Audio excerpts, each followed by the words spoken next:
ஸ்டாலின் ஆட்சியில எங்க பார்த்தாலும் போதைப் பொருள், கஞ்சா விற்காத இடமே இல்லை. ஊர் பூரா கஞ்சா விற்குது. இதான் மாணவர்கள், இளைஞர்கள், பொதுமக்கள் கடுமையா பாதிக்கிறாங்க. பல முறை சட்டமன்றத்தில் பேசணும், பொதுக்கூட்டத்தில் பேசணும், தொலைக்காட்சி வாயிலாக நான் கேட்டுக்கொண்டேன், பத்திரிகை வாயிலாக கேட்டுக்கொண்டேன். எல்லாமே நிராகரிச்சுட்டாங்க. இப்ப ஸ்டாலின் பேசுறாரு தொலைக்காட்சி வாயிலாக, போதையின் பாதையிலே செல்லாதீர்கள். யார் சொல்றா? முதலமைச்சர் சொல்றாரு. வெட்கக்கேடான ஆட்சி. பிரதான எதிர்க்கட்சி நாங்க குறிப்பிடுகின்ற பொழுது நீங்க அதுக்கு நடவடிக்கை எடுத்திருந்தா இந்த ஸ்டாலின் இப்படிப்பட்ட செய்தியை தொலைக்காட்சியின் வாயிலாக சொல்ல வேண்டிய அவசியம் இருக்காது. நிராகரிச்ச காரணத்தால எல்லா பக்கத்திலையும் தமிழ்நாடு முழுவதும் போதைப் பொருள் விற்பனை அமோகமா நடந்துகிட்டு இருக்குது.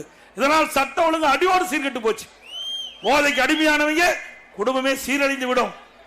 போதை ஆசாமி தான் கொலை, கொல்ல, திருட்டு, வழிப்பறிவு, பாலியல் கொடுமை நடக்காத நாளே இல்லை. அப்படிப்பட்ட வெட்கக்கேடான ஆட்சி ஸ்டாலின் தலைமையில் இருக்குது. இதையெல்லாம் முடிவு கட்ட வேண்டும் என்றால் வருகின்ற சட்டமன்ற தேர்தலில் அனைத்து இந்திய அண்ணா திராவிட முன்னேற்ற ஆட்சி வளர வேண்டும்.